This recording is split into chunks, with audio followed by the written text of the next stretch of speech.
and a Half Men. Aus dieser Sitcom werde ich in mehreren Teilen insgesamt 5 Charaktere aufdecken und zeigen, dass alle Adligen hinter diesen 5 Charakteren jeweils aus 3 Adelshäusern kommen, die eng miteinander verwandt sind. Kann niemals Zufall sein. Dem griechischen Haus, dem dänischen Haus und dem englischen. Ich starte heute mit dem ersten Teil, in dem ich die Charaktere Charlie Harper und den kleinen Jake als Griechen aufdecke, genauer gesagt sogar als adligen Vater und adligen Sohn. Und eins verspreche ich euch vorweg, ihr werdet direkt in diesem ersten Teil einen unglaublichen Hinweis sehen, mit dem Charlie Harper in der Serie selbst verrät, dass hinter ihm in Wahrheit Prinz Pavlos steckt. Diese royale Selbstoffenlegung als Beweis, den sie uns mal wieder unter die Nase reiben, müsst ihr einfach gesehen haben. Bis gleich nach dem Intro.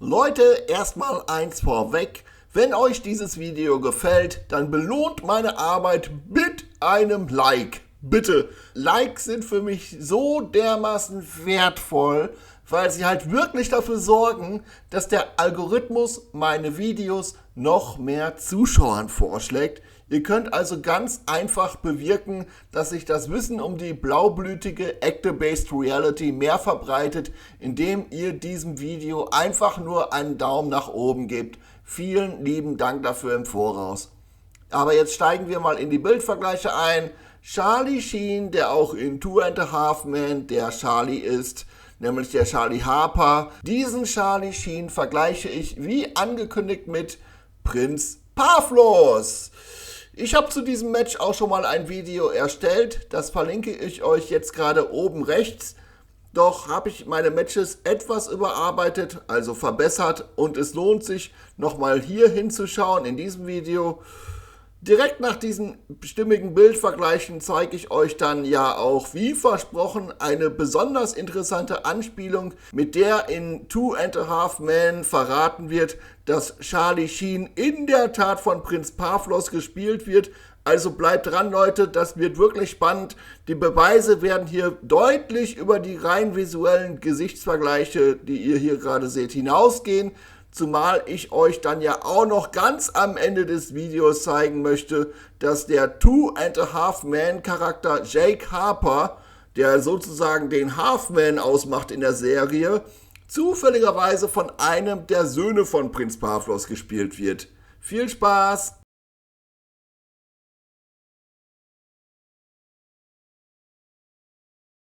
Okay Leute, jetzt direkt zum fulminanten Hinweis, mit dem sich Charlie Harper selbst als Prinz Pavlos verrät. Dieser Hinweis ergibt sich allein daraus, dass die Lieblingskneipe von Charlie Harper in der Serie Pavlov heißt. Und die Namen Pavlov und Pavlos hören sich nicht zufälligerweise dermaßen ähnlich an. In Malibu, wo Two and a Half Men ja spielt, gibt es aber in Wirklichkeit gar keine Bar mit dem Namen Pavlov. Die Erfinder der Serie haben sich diesen Namen einfach ausgedacht und vor allem natürlich, um sich darüber lustig zu machen, wie offensichtlich sie uns unter die Nase reiben können, dass Hauptdarsteller Charlie von Prinz Pavlos gespielt wird, aber es ist auch interessant, sich anzuschauen, wie in der Serie offiziell dieser Name der Bar Pavlov begründet wird. Bleibt dran, Leute! Das, was ich hier mache, ist keine langweilige, in die Länge gezogene Analyse, sondern ich zeige euch wirklich möglichst kurz und knapp den Abgrund der Verderbnis auf, in den uns die Adeligen stürzen wollen. Also die Serie steckt in den Sinn dieses Namens der Bar Pavlov nämlich sogar noch eine stark manipulative Anspielung mit rein. Ja, das wollen wir uns mal im folgenden Ausschnitt aus der 3. Folge der 1. Staffel von Two and a Half Men etwas genauer anschauen.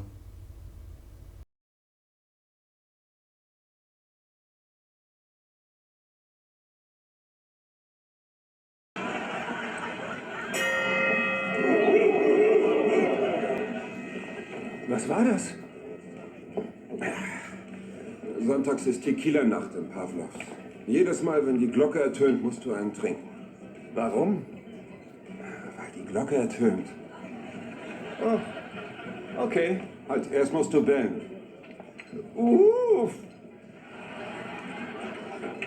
Hier haben wir die Begründung für den Barnamen Pavlov gesehen, auch wenn das jetzt noch nicht ganz offensichtlich wurde. Aber bleibt dran, Leute, jetzt kommt wirklich ein absoluter Kracher. An der eben gezeigten Videoszene wurde deutlich, dass der Barname Pavlov an den russischen Physiologen Iwan Pavlov angelehnt ist, der an Hunden ein Konditionierungsexperiment durchführte. Bleibt dran, Leute, ich mache hier keine stundenlange wissenschaftliche Abhandlung daraus, sondern bringt wirklich das Wesentliche auf den Punkt, der absolut relevant sein wird, um die Hinterhältigkeit des gerade gesehenen Two and a Half Men Ausschnitts zu verstehen. Also, in seinem Experiment bewies dieser Physiologe Pavlov, dass Hunde ihren Speichel nicht nur als Reaktion auf die Präsentation von Futter fließen lassen, sondern auch als Reaktion auf ein ankonditioniertes Symbol, das sie mit dem Futter verbinden. Iwan Pavlov präsentierte den Hunden mehrmals hintereinander einen Glockenklang zusammen mit dem Futter, so lange, bis die Hunde stark genug darauf konditioniert waren, den Glockenklang automatisch mit dem Futter zu assoziieren. Pavlov führte das also so weit aus, dass die Hunde allein schon durch das Erklingen der Glocke ihren Speichel produzierten, ohne dass das Futter mitgezeigt wurde. Somit gelang es also Pavlov erfolgreich, die Möglichkeit von Konditionierung zu beweisen. Und jetzt kommt der besonders schockierende Rückbezug zur eben gezeigten Szene aus Two and a Half Men. Wie ich bereits ankündigte, enthält die Szene eine Begründung, warum die Bar Pavlov diesen Namen hat. Nämlich weil dort, und das hat man ja gerade in dem Videoausschnitt gesehen, wie in dem Pavlov-Experiment eine Glocke geläutet wird. Und es ist kein Zufall, dass Charlie und die anderen Barbesucher beim Ertönen der Glocke wie die Hunde bellen und danach ihren Tequila trinken. Also das mit den Hunden ist eine eindeutige Anspielung zur Verbindung mit dem Namen Pavlov. Also dadurch soll einfach nur ausgedrückt werden, dass die Masse durch Alkohol genauso konditioniert werden kann, wie Pavlovs Hunde damals auf ihre Futterinstinkte konditioniert wurden. Überlegt euch einfach mal, warum Charlie auf Adams Frage, warum man Tequila trinken muss, nur wie ein stumpfsüchtiger Zombie antworten kann, weil die Glocke klingt. Jedes Mal, wenn die Glocke ertönt, musst du einen trinken. Warum? Weil die Glocke ertönt. Überlegt euch, wie viel Zufall es sein kann, dass dieser Name des russischen Physiologen Pavlov so viel Ähnlichkeit hat zum Namen des griechischen Prinzen Pavlos, der den als Hauptcharakter auftretenden Charlie Sheen spielt. Was ich euch in dieser Szene aus Two and a Half Men eben gezeigt habe, ist die absolute Hinterhältigkeit, mit der euch die Adligen durch Doppeldeutigkeit Anspielungen auf mehreren Ebenen gleichzeitig unter die Nase reiben, die sich vermischen. Die Andeutung, dass Charlie Sheen von Prinz Pavlos gespielt wird, vermischt sich mit der Andeutung, dass wir durch diese Adelsschauspielerei alle wie seelenlose Zombies konditioniert werden sollen. Tja, also ist es nicht bewundernswert, wie die Adligen so etwas mit Netz und doppeltem Boden immer wieder in ihre Fake-Produktionen einflechten.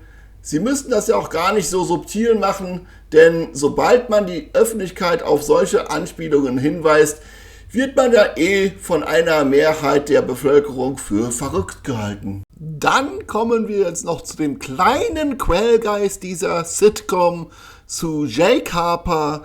Da steckte damals der Schauspieler Angus T. Jones hinter. Hier sieht man ihn zusammen mit Charlie Harper, also known as Charlie Sheen, also known as Prince Pavlos of Greece. Und hier sehen wir Jake mit Charlie Harper und Alan Harper. Also Alan und Charlie sind ja in der Serie Brüder und Jake ist der Sohn von Alan, und nachdem sich Alan von seiner Gattin Judith geschieden hat, ist er mit Jake in das Junggesellenhaus von Charlie eingezogen. So steht es zumindest im Skript der Serie, aber ich bin ja eher der Meinung, der Jake ist eher der Sohn von Charlie als von Alan, womit ich andeuten will, Jake wird von einem Sohn von Prinz Pavlos von Griechenland gespielt. Dieser Prinzensohn heißt Prinz Aristides Stavros von Griechenland. Das ist das jüngste Kind von Pavlos und Marie Chantal, nämlich das 5. Kind von den beiden.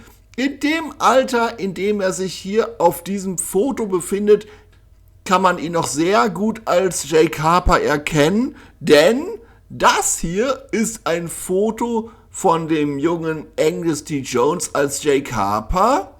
Und jetzt schaut mal hier. BAM!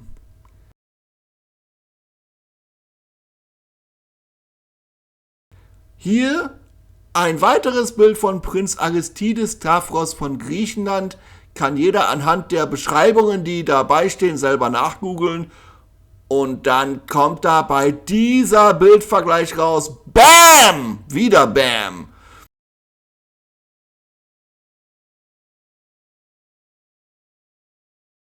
Und dann haben wir hier noch dieses Bild von Prinz Aristides Stavros. Das ist von seinem 16. Geburtstag zusammen mit Vater Prinz Pavlos. Auch da sieht er aus wie Jake Harper. Wer die Serie kennt, weiß, was ich meine.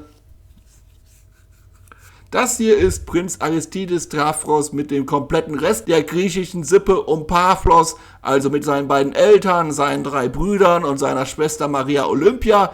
Da erinnert er auch ganz deutlich an Jake Harper vom Gesicht her, beziehungsweise an den jungen Angus T. Jones. Jetzt gibt es da aber 2 mysteriöse Umstände. Fangen wir mal mit dem ersten an. Zwischen Prinz Aristides Stavros und Angus T. Jones liegt ein relativ starker Altersunterschied. Prinz Aristides Stavros wurde laut offiziellem gefälschten Lebenslauf am 29.06.2008 geboren. Angus T. Jones wurde dahingegen laut offiziellem gefälschten Lebenslauf am 8.10.1993 geboren. Also 15 Jahre Altersunterschied, natürlich nur laut der gefälschten Lebensläufe, die haben ja keine echten Lebensläufe, die Adeligen, sind zwar, also 15 Jahre Altersunterschied sind zwar eigentlich kein Problem, aber in diesem Fall führt das zu einem Problem. Jake war ja seit der ersten Staffel von 2.5 Men als 10-jähriges Kind mit dabei und diese erste Staffel wurde schon im Herbst 2003 ausgestrahlt, während Prinz Aristides Stavros erst im Sommer 2008 geboren wurde. Aber trotzdem glaube ich felsenfest daran, dass die Identifikation zwischen Angus T. Jones und Prinz Aristides Stavros richtig ist. Im Alter zwischen 9 und 16 Jahren ist die Ähnlichkeit zwischen den beiden einfach zu groß und alle Beweise und Anspielungen, die ich jetzt schon in diesem Video für die Identifikation zwischen Charlie Harper und Prinz Pavlos gebracht habe, stützen automatisch das Match zwischen dem Sohn von Pavlos und Angus T. Jones. Ferner möchte ich all die Actor-Based Reality-Forscher, die schon etwas länger mit dabei sind, mal daran erinnern, dass Michael Jackson von Prinz Carl Philipp von Schweden gespielt wird. Das ist ein Match, das so 100% richtig ist, da es über Jahre hinweg durch mehrere Familienrelationsbeweise belegt wurde. Und jetzt kommt's.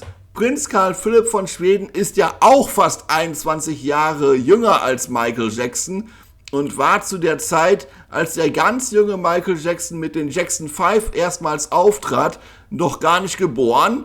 Trotzdem liegen eindeutige Beweise dafür vor, dass Prinz Carl Philipp den Michael Jackson gespielt hat. Diese Beweise möchte ich jetzt nicht genauer darlegen. Das habe ich in der Vergangenheit schon gemacht und das würde jetzt zu sehr vom Thema dieses Videos ablenken.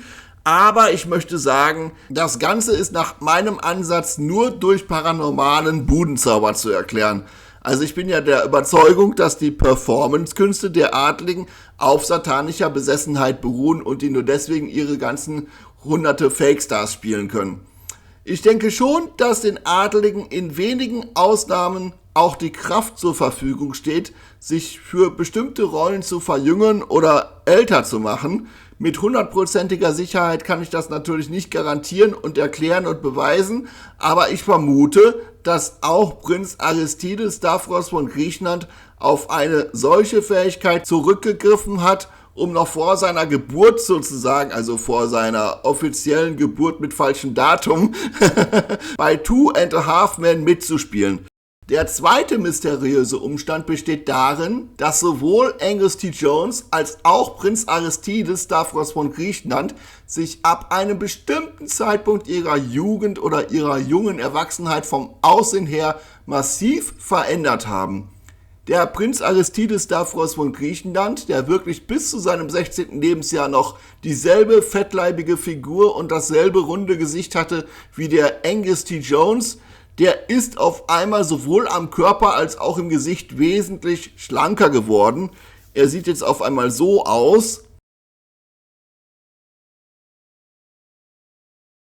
Und der Angus T. Jones hat sich auch komplett verändert mittlerweile. Da gibt es viele Artikel, die sagen, dass er nicht mehr wiederzuerkennen ist. Also auch dieses zweite Mysterium dient natürlich mal wieder der Spurenverwischung. Man soll dem jüngsten Kind von Pavlos und Marie Chantal heutzutage nicht mehr ansehen, dass es mal früher als Jake Harper in einer versauten Sitcom rumturnte. Wie die Adligen so etwas immer wieder hinbekommen und ob sich Angus T. Jones und Prinz Aristides Stavros von Griechenland trotz ihrer plötzlichen massiven Aussehensveränderungen überhaupt noch miteinander matchen lassen, das sind Fragen, deren Beantwortung dieses Video jetzt viel zu lang machen würde. Wer sich berufen fühlt, kann ja mal darüber forschen oder mir seine Theorie dazu in einem Kommentar unter das Video schreiben. So, ich finde, das ist schon richtig explosiv, was ich euch hier heute präsentiert habe. Das ist alles mal wieder schier unglaublich und hat trotzdem so viel Beweiskraft. Beweise kamen diesmal nicht nur durch Familienrelationen und durch Biometrievergleiche, sondern sogar auch durch Anspielungen innerhalb der Serie. Dieser Name der Bar kann wirklich kein Zufall sein. Pavlos. Und es werden ja in den weiteren Teilen zu dieser Reihe noch weitere Familienrelationsbeweise hinzukommen. Zum Beispiel, wenn im zweiten Teil dann Alan Harper und seine Ex-Frau Judith Harper aufgedeckt werden. Ich finde, ich habe hier jetzt meine Arbeit erstmal getan für heute und verabschiede mich von euch. Tschüss, euer Sonny Delius Solertius.